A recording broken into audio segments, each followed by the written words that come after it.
There, 1 second. 1 With the second. permission of Senator Estrada. Yes, please. So hindi mo kilala si Senator Jinggoy at hindi ka nagdala ng pera sa kanya. Hindi po. Kahit po kay Bryce, wala po akong dinalang pera. Okay. So talagang safe ka na. Please, continue.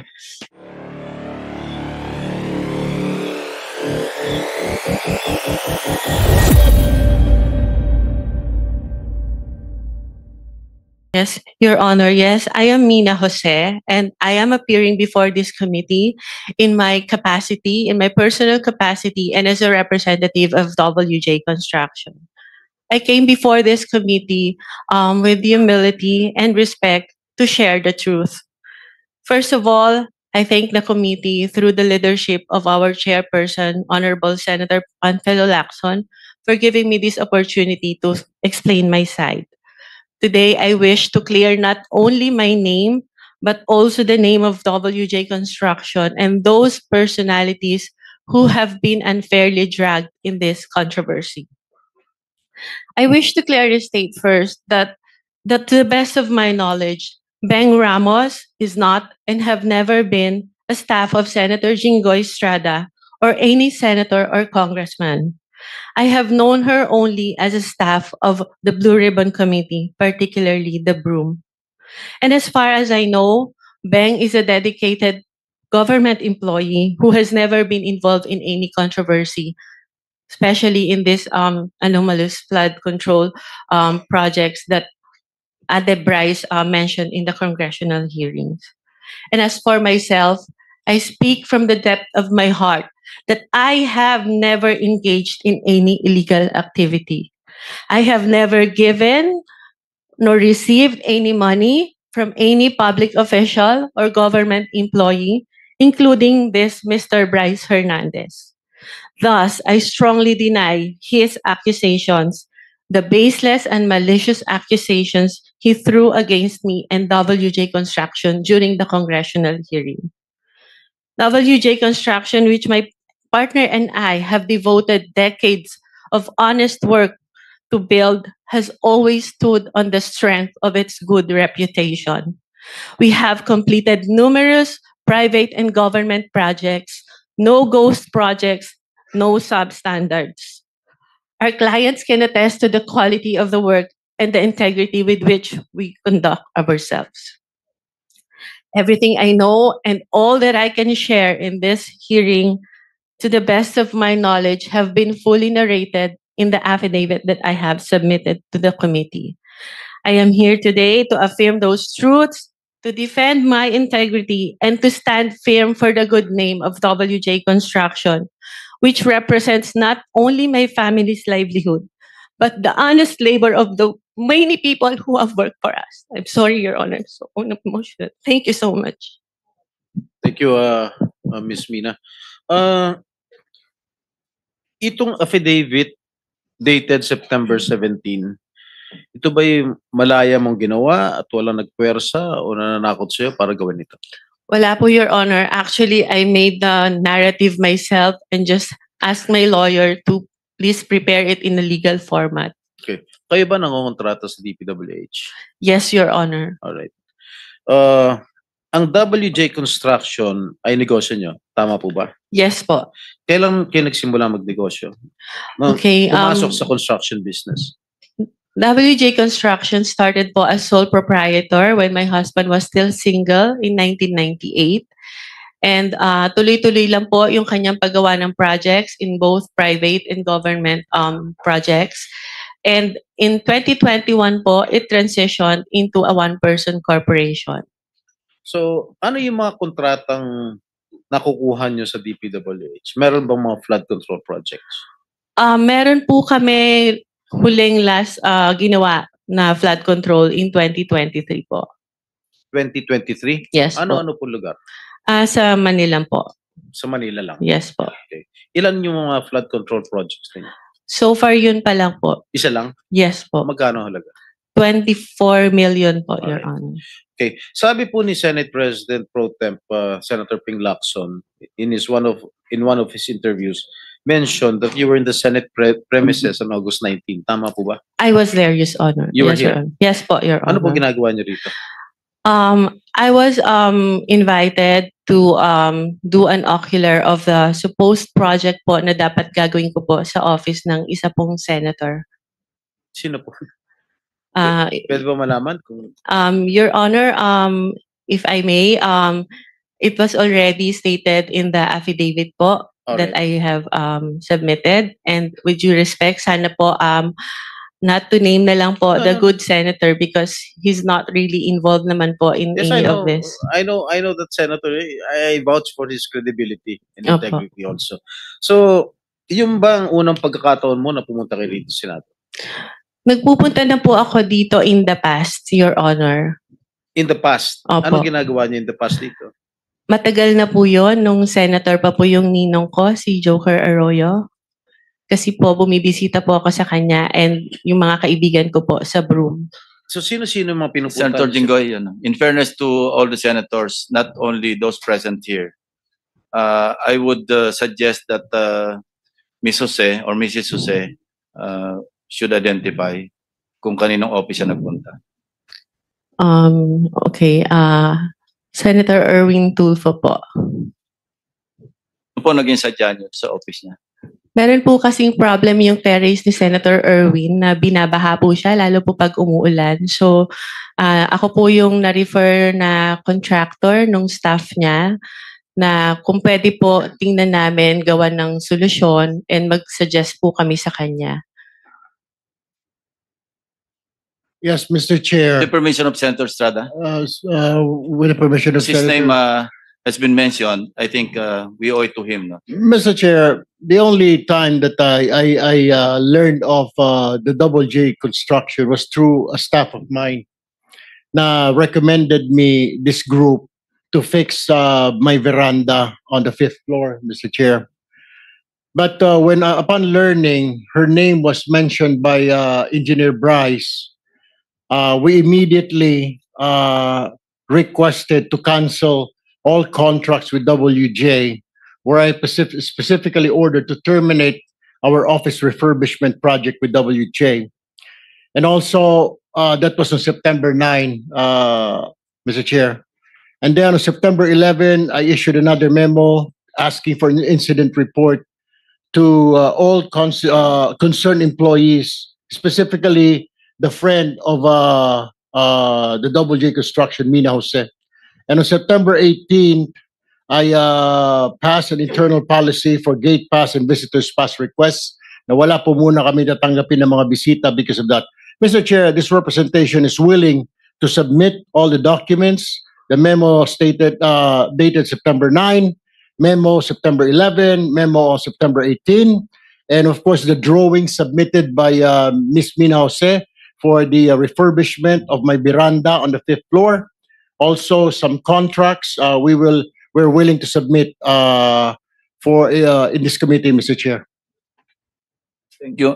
Mrs. Jose, meron pong sinabit sa aming opisina yung Director General, CCTV footage. So gusto ko lang malaman din para sa kaalaman ng lahat. Bukod sa opisina ni Senator Erwin Tulfo, saan po pa kayo nagpunta? Meron pa po akong pinuntahang office at sabi ko nga po, may mga kaibigan po ako sa Broome na tinext ko na papunta ako ng Senate and I want to see them. Can we flash on the screen yung footage, yung CCTV? Linawin mo yung broom. Ano yung broom? It's the Blue Ribbon Oversight Yes, Office hindi alam- Management, hindi alam Your ng Honor. public. Masusundan na lang natin ito, no? Ano, sa third floor na ba ito?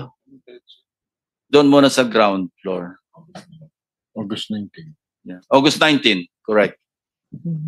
Sige po, habang tinitingnan nyo, kayo na yung magkwento kung ano yung flow ng events nung kayo dumalaw dito. Anong Okay, oras? so from Saan the kayo lobby po, nagsabi po ako na I have a permit to enter the Senate, and then tinanong po yung pangalan ko, hinanap po nila sa computer, and then nung na-confirm po nila, sabi nila, umakyat ka na sa second floor, doon ka mag-register. So pag akyat po, nakikita nyo po, meron pong separate na bag and body scanner where yung mga guests po dapat mag-pass through muna doon. After po noon, pupunta po sa logbook area, ilalag nyo po yung pangalan nyo, yung phone number nyo, taga saan kayo, and kung saang office kayo pupunta. And hitingnan po kami ng ID to verify kung kami po talaga yung nasa list. And that's what I did, Your Honors. Ito po, yan na yung pumunta kayo sa Broome, di ba? Yes Sige, po. sige, tuloy nyo lang. Yeah, so dahil nga po nakita ko na yung elevator is cramped and dalawa lang po yung para sa mga senators, isa lang po yung sa guests, and natatakot ako na pumasok sa cramped elevator because I don't have my mask, I took the stairs po. And dumaan po ako kay Beng, inuna ko po muna siya dahil sa totoo lang po, nakiusap po ako sa kanyang mag-prepare or mag-print ng sample proposal na i-attempt ko po sanang i-present kay Senator Erwin. So dumaan po ako doon briefly, nagpicture pa nga po kami, and I texted my other friend sa Broome who was at that time in the session hall to tell her na, hey, nandito na ako. So after po noon, umakyat na ako dahil nagagalit na po sa akin yung staff ni Senator, bakit daw po ang tagal ko. Sandali lang daw po si Senator para explain sa akin kung ano yung gusto niyang gawin. So umakyat na po ako sa office ni Senator Erwin Tulfo. Mr. Chair, may I also add that we'll be submitting a screenshot of the text message between my staff and Miss Mina Jose. Where was she during that time? Dahil doon po sa text message, sinabi niya dumaan pa sa Broome. At meron din po akong letter sa staff ko asking her bakit dumaan sa Broome. Parang ginamit po yung aming opisina na makapasyal siya sa Broome, wala naman po sa agenda. Hindi rin po niya minensyon na may kilala po siya dito sa Senate, dyan sa Broome, sa Blue Ribbon. So, in other words, Mr. Chair, parang nagamit po yung opisina ko para dumaan po siya sa Broome kung ano man yung kanyang business doon, Mr. Chair. My apologies, Your Honor, if that appeared that way. It was just my intention to see my friend, especially when I heard that Beng is suffering from cancer and I haven't seen her in a long time. So I thought it was an opportunity for me to also visit her. Mr. Chair, the question is, you should have told us na may kaibigan ka under investigation. My staff even asked me, Mr. Chair, if you would remember and you lied. Sinabi namin, baka ikaw sabit ka dito sa flood control. Wala po kami, hindi po kami sabit dyan. Ang mga project ko, 30 million. Do you remember that? You were asked, Ms. Jose. Yes, Your Honor, because I am of honest belief na wala po talaga kami. You were not, bakit nababanggit ang pangalan mo dito ngayon? Meron ka palang kinalaman dyan sa mga proyekto sa Bulacan na yan. Why didn't you tell us straight up? Had you told us na meron kang sabit sa mga project sa Bulacan, we wouldn't have let you step in the Senate, Ms. Jose. Your Honor, prior to the text message that was shared by Bryce, nagulat po talaga ako dahil wala po kaming pinasukang project. We never joined any bidding. We never submitted any documents. Hindi nga po Mr. Chair, sinasabi para lumalabas na isa ka sa conduit, isa ka sa mga sabit na nagdala ng pera, something to that effect. Hindi ko naman sinasabi na kasama ka sa proyekto, pero sabit ka sa problema sa flood control. You should have told us. You should have informed my staff na pumunta ka rito na dadaan po muna ako. How hard is that to say? Pakisabi kay Senator, dadaanan ko muna yung kaibigan ko sa Broome na may sakit na cancer. Why didn't you do that, Ms. Jose, Mr. Chair? Your Honor, I don't think Senator Erwin is privy to the conversation with the staff to whom I have mentioned before. Senator Erwin, please no. I think si Bryce was the one who made that assertion. Yes, Your Honor. Implying that WJ/Beng Ramos magdadala ng obligation. Can you clarify that? Ano yung obligation na sinasabi mo? Yun po yung yung sa proponent po nung project na ibinigay po ni Boss Henry sa kanya.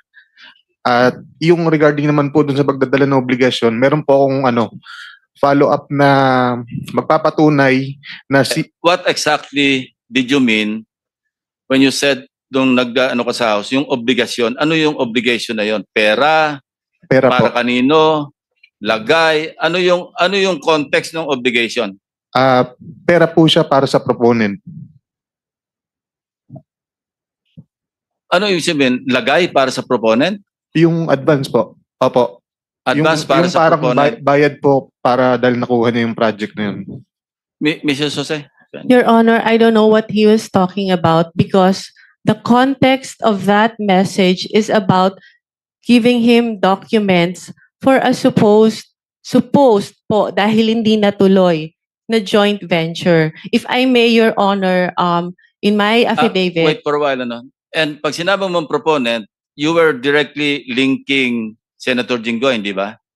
As the proponent. Ay, hindi Kasi po. minention mo yung Beng Ramos na sinabi mo, stop siya ni Senator Jinggoy. So Yes. that was the implication. Pag sinabi mong magpapadala o ipapadala yung obligation sa WJ, Beng Ramos, and then nung tinanong ka, sino si Beng Ramos, stop ni Senator Jinggoy, di ba? Yes po. So yun ang in-imply mo na yung obligation na sinasabi mong para sa proponent para kay Senator Jinggoy. Hindi po, Your Honor. O ano yun? Sino yung proponent ngayon? Ibang project po yung ano, hindi po galing kay pinagdugtong mo Senator kasi eh. Jinggoy. Anyway, sige, please continue, Mrs. Jose. if you remember po dun sa shinare niya na text message, nagpakilala lang po ako na Mina, WJ Construction, Beng Ramos, for him to know na nakuha ko po yung number niya kay Beng Ramos. And nag-usap po kami, nagpakilala ako as contractor, nagtanong po ako sa kanya kung ano po ba yung, to have an overview kung ano po yung mga projects na meron po sa kanilang district nung sinabi niya po na siya ay taga Bulacan. So, nung sinabi niya po... Ito yung thread ninyong dalawa. Sige, ituloy mo lang. Yes po. Nung sinabi niya po na mostly flood control, tinanong ko po kung ano po yung category na required nila. Ang sabi niya po, at least small A. Sabi ko po sa kanya, hindi po pala kami pwede because our flood control category is only small B. So, baka hindi na po kami tumuloy. And he suggested po na pwede pa rin naman through a joint venture agreement, which is naman po normal na kalakaran sa construction, sa DPWH, na if you want to participate in a project na hindi ka qualify, you can do a joint venture with a license na qualified po doon.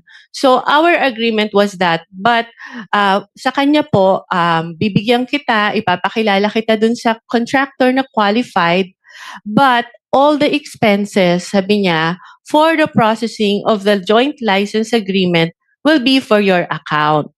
So ako naman po nag-agree, no? And yun po yung conversation namin. Nasabi ko, sige, ipapadeliver ko dyan yung mga document through my staff. And I have to know pa po kung sino yung taong kausap ko.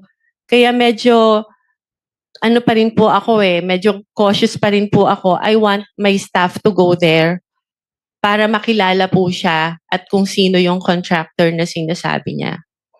Mr. Chair, may Mr. Chair? I interject? Mr. Chair, Yes, Senator with the Marcoleta. permission of Senator Bryce, nung nag-testify ka sa House, matibay yung salita mo na si Miss, ano pangalan? Mina po. Mina, ay magdadala ng pera sa proponent. At ang binanggit mo sa House, si Senator Jinggoy. Di ba? Sa House. Your Honor, nakalink lang po na ang pakilala kay ano po, kay Ma'am Mina and Ma'am Beng is staff po ni Sen Jinggoy, pero hindi po specifically sinabi ko na yung proponent is para po kay Senator Jinggoy. Ayun, malinaw ngayon, ina-attribute mo lang bale kay Senator Jinggoy dahil staff niya si Beng, tama? Hindi po. Ibang projects po yung sinasabi ko na nakatag po kay Senator Jinggoy. Hindi po yung specifically noong 2022. O iba na naman ang sinasabi mo. Ito munang isa-isa lang. Nag-iiba ka na naman ng na salita. Excuse Sa me, House, with the, Senator Marcoleta, with the indulgence of the other members, we are suspending the one follow-up question because of the sensitivity of this issue. Okay. We want to resolve this and get to the bottom of this. So, with your indulgence, baka pwedeng suspend natin yung one follow-up question mag-freewheeling muna tayo. Sandali, no? Thank you. Thank you, Mr. Chair. So, pero malinaw, merong magdadala, sinabi mo. Ang magdadala si Miss Mina, tama? It's either Miss Mina or Beng Ramos po. Pero merong dadalhin, di ba? Yes po. Malinaw na malinaw yon. Walang Opo. problema doon. Wala pong problema Ngayon, doon. sinabi mo na hindi naman pala si Senator Jinggoy. Specifically, hindi po si Senator Okay, Jinggoy. kanino kaya yon? Proponent lang po ang sinabi sa akin ni boss. Sino nga? Sino yung proponent? Wala, naka-blind po ako doon kung sino pong proponent po. Blind siya kung sino proponent, pero nung nag-testify ka sa House, tahasan sinabi mo, ako at si Senator Joel Villanueva ang pinangalanan mo. At Opo, sinabi mo rito, sabi ni Congressman Ridon, sorry, excuse me, before proceeding, can we state for the record again who is Beng Ramos? Ang sagot mo, she is the staff of Senator Jingo Estrada po. Sagot ni Ridon, staff of Senator Beng Ramos is a staff of Senator Jingo Estrada.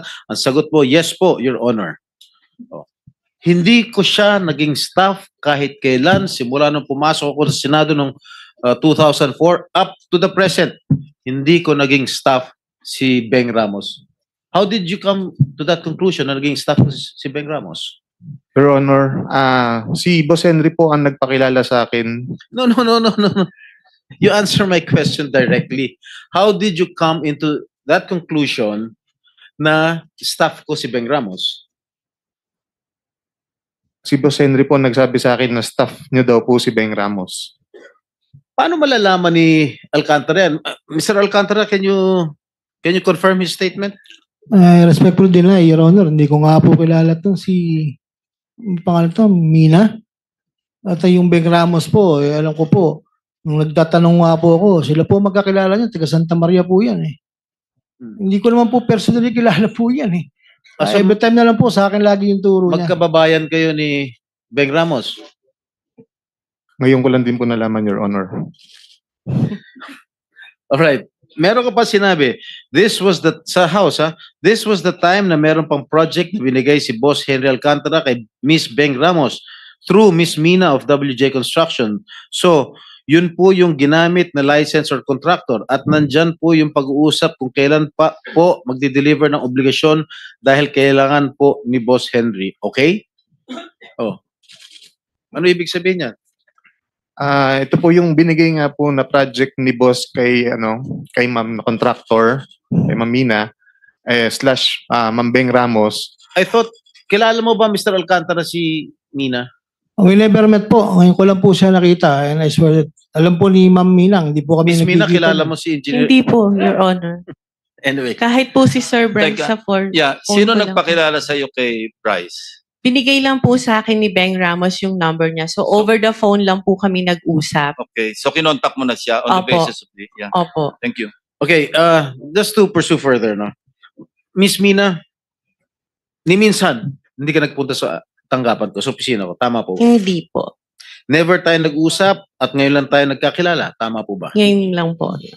Ipinatawag ka sa hearing na ito dahil nabanggit ang pangalan mo at yung WJ Construction sa testimony ni Bryce Hernandez sa Kongreso noong September 9.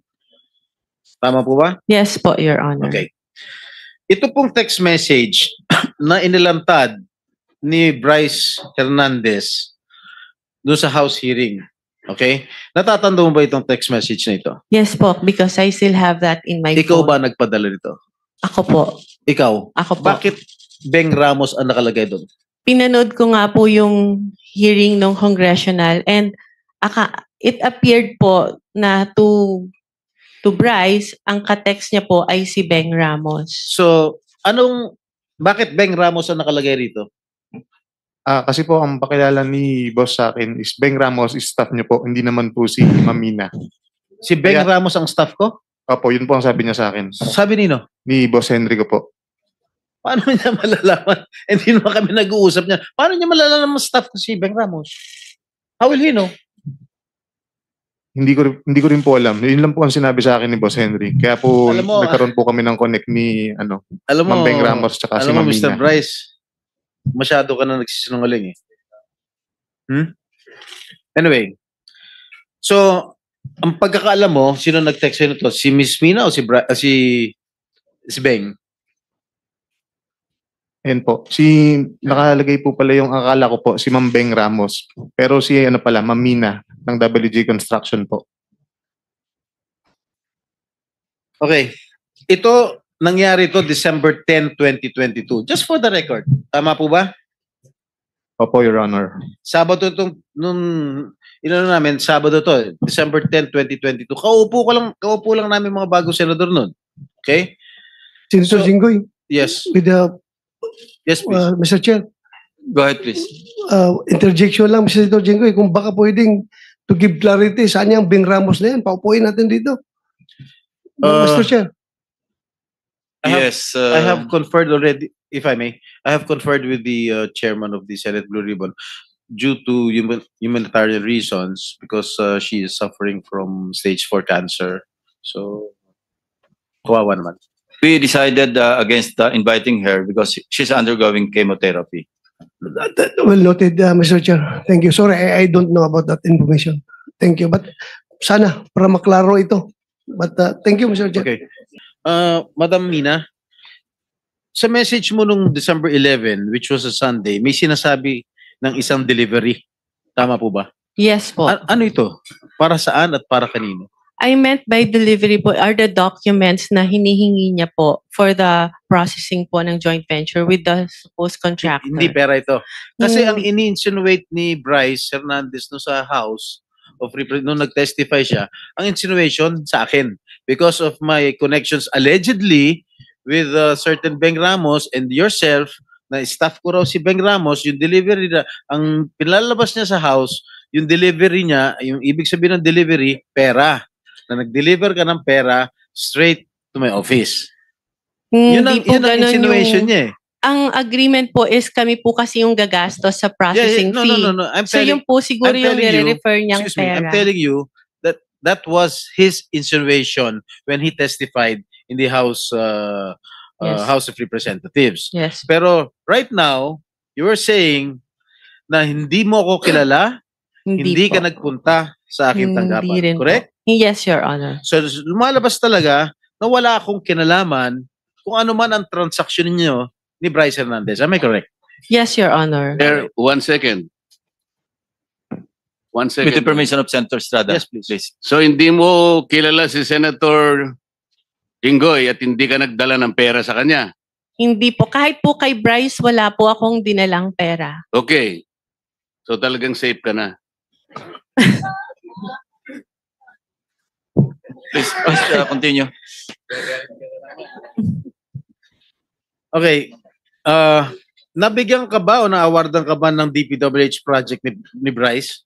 Wala po kaming na-award na project dahil hindi nga po kami natuloy na mag-bid, Your Honor. So kasi again for the last time, pinalalabas kasi ni Bryce Hernandez ng text message ay patungkol sa akin. Okay? Very clear yan. Pero mismo ang taong kausap sa text ay nagpapatunay na kayo na wala naman akong kinalaman dyan. Can Wala you please po. confirm? Your Honor, ang usapan pa lang po namin is magkakaroon pa lang po ng joint venture para po mag-qualify po kami. And for that, sa ganyang pagkakataon po kasi, meron pa pong invitation to bid and hindi ko pa rin po alam kung ano yung project specifically dahil nga po over the phone lang kami nagkakausap. That's why I want to send a staff para po mas malaman mabuti ano ba yung project na sasalihan po namin na for the joint venture agreement. Before you proceed, Senator Jinggoy, the committee welcomes DOJ Secretary Crispin Boying Remulla to the Senate. Thank you. Thank you. So, tapos na ako sa'yo, Madam Mina. Tiga Sambales Nice ka pala? to meet Tiga you, sir. Sambales ka? Opo. Lumaki ka Sambales? Yes po. Marunong ka magsalita? Opo. And to add po, my father is also a public servant for more than half of his life and he's known to be incorruptible. Kaya ang sakit po na madrag talaga yung pangalan. Tanda mo Manambali? Yeah po. Okay. Anyway, for the record, Engineer, I'll be asking questions to propound questions to Engineer Hernandez. Mr. Are you Bryce done with Miss Mina? So we Yes, can I'm done. excuse her? Yes, please. Unless other members will be asking questions pa. Wala naman. Okay, so you cannot leave yet. Mr. Bryce Hernandez, hindi tayo personal magkakilala. Do you confirm? Yes, Your Honor. Ni minsan ay hindi po ako tumawag sa iyo, nag-text message sa iyo, nag-message. Tama ba? Yes, Your Honor. Sinabi mo sa testimony mo sa house na binigay mo ang pera kay D.E. Henry Alcantara at siya ang nagsabi sa iyo na bibigyan daw niya ako. Is this correct? Wala pong specific na sinabing ganon, Your Honor. Pagkatapos mo ko dinurog sa house, ngayon wala ka specific na sinabi. Yung dito po Hindi. kay... Pakinggan mo muna ang tanong ko, Mr. Bryce, ha? Sabi mo sa testimony mo sa House of Representatives na binigay mo ang pera kay D.E. Henry Alcantara at siya ang nagsabi sa iyo na bibigyan daw niya ako. Is this correct? Tungkol po dun sa 2025 projects, opo. Okay, Hindi po dun sa 2022. Mr. Bryce, you mentioned the name or names of Senator Estrada and Senator Villanueva. Is it Senator Estrada twice on two occasions sa House? Yes po. One, 10:40 a.m. Sinabi mo, Senator Jingo Estrada and Senator Villanueva with a list of projects. I remember that. Yes po. And then on another occasion, 12:50 p.m., yun na yung pinakita mo yung screenshots na walang kahulugan sa ngayon, lumalabas. Yung kay WJ, kay D. Alcantara, tapos nilink po kay si Beng Ramos, nilink po kay Senator. Cleared na yon. Yes. Cleared na yon. Actually, regarding po doon, Your Honor, meron po akong follow-up na Sige. text message po na nag-confirm na nagdala po it's either Ma'am Beng or Ma'am Mina sa office. Dinala po doon sa administrative officer namin noong time na yon. Meron po akong text message na yun. Galing po sa Chief of Staff ni Boss Henry Alcantara. Kinonfirm po na nakapagdala na ng obligasyon sa office. Do you have that? Yes, I have po, Your Honor. So Kanino- that's related to the WJ. Yes issue. po, Your Honor. Nagdala ng pera. Can you show that? Yes. Or, sige, basahin mo nga. Page. Kaninong office yun? Kaninong office? Ito po yung text message sa akin nung staff po ni Boss Henry. Sinong staff yan? Carlo Rivera po. Carlo Rivera. Apo. Sige, pakita na sa screen. Sige po. Andito ba si Rivera? Andito? Hindi ko po Wala napansin, pa. parang wala po. Baka pwedeng paimbita, Mr. Chairman. We will.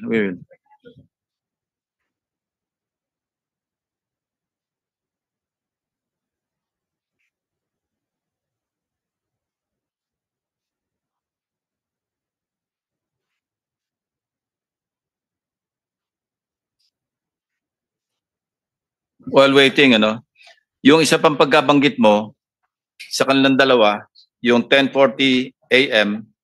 do sa House hearing ng September 9, di ba? September 9. Okay. Sinasabi mo, nagbaba si Senator Estrada ng 355. Yes po, Si Your Senator Honor. Villanueva nagbaba ng 600 million. Yes po, pero hindi po Okay, 2025 yun kay Senator Joel po. Hindi po. Hindi, 600 million sabi mo. Opo, pero Okay, hindi po we siya check with the 2025. GAA. No? Yung kay Senator Villanueva, in fairness to him, hindi namin makita sa GAA yung mga enumeration mo o yung enumerated list of projects. As para Senator Jinggoy, nakita namin talaga yung 7 items kasi item for item, chinek namin, nagtugma doon sa sinabi mo. But in fairness to Senator Villanueva, unless you modify the list that you enumerated at tumama doon sa aming chinecheck, then we will also hold him into account. But as of now, we cannot. That's why I did not mention him. Yung 600 mo, mali Mali yung description mo. At wala kami makita. But I want to be truthful, As para Senator Jinggoy, nakita namin 355. Now, ibang usapan yon doon sa sinasabi mong 30%. The burden of proof is on you. Kasi sinabi mo, merong 30% si Senator Jinggoy. Yes po. Oh, how will you prove that? Si Boss Henry po actually, Babasahin ko na po. Okay na ba yung screenshot niya? O sige, pakilabas mo muna yung screenshot.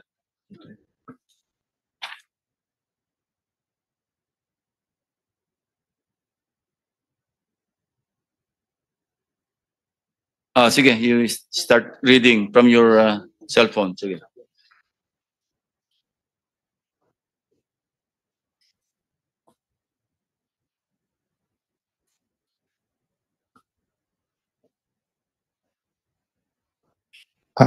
Hindi mabasa yung green, basahin mo na lang dyan. Ito po, ang highlight na lang po natin, Your Honor. December 16, 2022, 11:20 in the morning, nag-message po ang staff sa akin ni Boss Henry, si Engineer Carlo Rivera po. Ito po ang message niya. Boss, good day, M. Nakuha ko na po pala kay AO, which is Administrative Officer, yung pinadala nila Ma'am Beng Ramos. Yun po. Yun. And Opo. then, Wala, iba na po to eh. Ito pala. Good day, may bidding ba tayo? Nagtanong po ako sa kanya. Ang sabi niya po, wala pong bidding today, Monday po ulit bidding natin. Tapos nag-message po siya ulit ng December 16, 2022, 3:26 PM. Nandito po si Kuya Sani. Papasabay ko na din po ba yung kay Beng Ramos? Ang sabi ko, okay, sige, pakipasabay na. anong context yan? Yung pera po na dinala ni Beng Ramos. Anong project yan? Your Honor, nakalimutan ko na specific anong project to, ng 2022. May nakakalimutan, Bryce. Opo. Kumpletuhin mo yung context, no? In fairness to Senator Jinggoy. And in fairness to Beng Ramos, kasi vague eh. Opo. Sinabi mo nga ipapadala. Buuin mo yung istorya bago natin itackle yan. Sige po, Your Honor. Try to recall, try to remember, and then kumuha ka pa ng additional proof. Because sa akin, face value eh. Yes po, Walang Your Honor. context Sige eh. po. Opo. Mr. Chairman, if I may, just to Yes, follow Senator up. Villanueva. Thank you very much, Mr. Chairman. Just to follow up on what you mentioned a while ago, Mr. Chairman, and I thank you for walking the extra mile in looking at the particular items that this so-called witness made mention during the House hearings, Mr. Chairman. Meron po ako ditong 2023 GAA, Mr. Chairman. 2023 GAA. Sabi po niya doon sa hearing, Mr. Chairman, nasa GAA daw po. He was under oath when he said it. Binasa ko po lahat to, Mr. Chairman. Actually, nagpunta pa ho ako sa 2024 tsaka 2022. Actually, he mentioned 2023, hindi ba? Opo, tama po kayo, Mr. Chairman. So, mamaya habang break po tayo, at I will not, I wanted to appeal sana to my dear colleagues if I can ask questions dahil grabe ho yung ginawa sa atin. Pero, Mr. Meron ka Chairman, naman dito kasi last kang dumating. So you're number 13 after Senator Gatchalian, Senator De La Rosa, and then ikaw na. Opo, So after Mr. lunch, Chairman. after our lunch Yes. break, you can have your time. Mr. Chairman, just to point out, Senator, go pa Mr. pala. Chairman, just to point out po, Mr. Chairman, few seconds lang. Mr. Chairman, ito yung 2023. Pwede ho ba ibigay natin kay Bryce ngayon, Mr. Chairman? Hanapin niya po dito yung sinasabi niya doon sa House na nandito yung binabanggit niya na may flood control project si Joel Villanueva. If we can, Mr. Chairman, that's Yeah. okay. But later, we'll leave you your time, your 5 minutes Thank you. after the break. Senator, ikaw pa, no? Yes, thank you, Mr. Chair. I just 2 minutes and 31 I'll seconds. just wrap up for the information of our of the committee. Yung sinasabi po ni Bryce, December 16 of 2022, I have not participated in any budget process for the projects for 2022, and that is very, very clear. All right. Engineer Alcantara,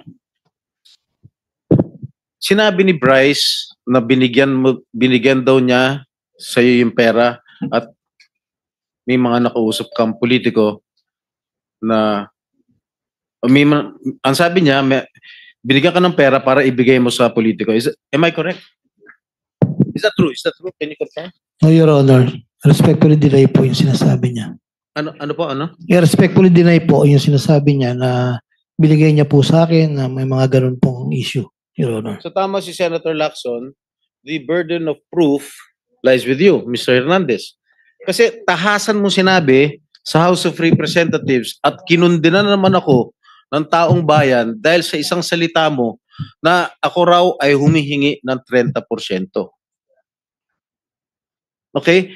Mga kababayan, to my colleagues here in the Senate, I have already been crucified, vilified in the past. And I am, again, an easy target. Kahit sino pwedeng sabihin nilang pangalan. Pag sinabi mo ba, si Senator Hontiveros, humihingi ng 30%, maniniwala ba tao? Hindi. Pag ako, si Senator Estrada humingi ng 30%, maniniwala ba tao? Yes. Dahil, I have my past. Meron akong mga nakaraan na issues. Kaya, I am very vulnerable to all these attacks. And I deny vehemently na merong hinihingi akong porsyento sa mga proyekto. Okay? And siguro, sinabi na ni D.E. Henry Alcantara na panay hearsay lang. Nakita mo ba na binigyan ako ni Henry Alcantara ng pera? Did you see? Did you ever see Alcantara handing money over me to me? I don't think so. Meron ba may nakita ka ba? Sagutin mo lang, yes or no, may nakita ka ba? Wala po. Okay. That's all, Mr. Chair.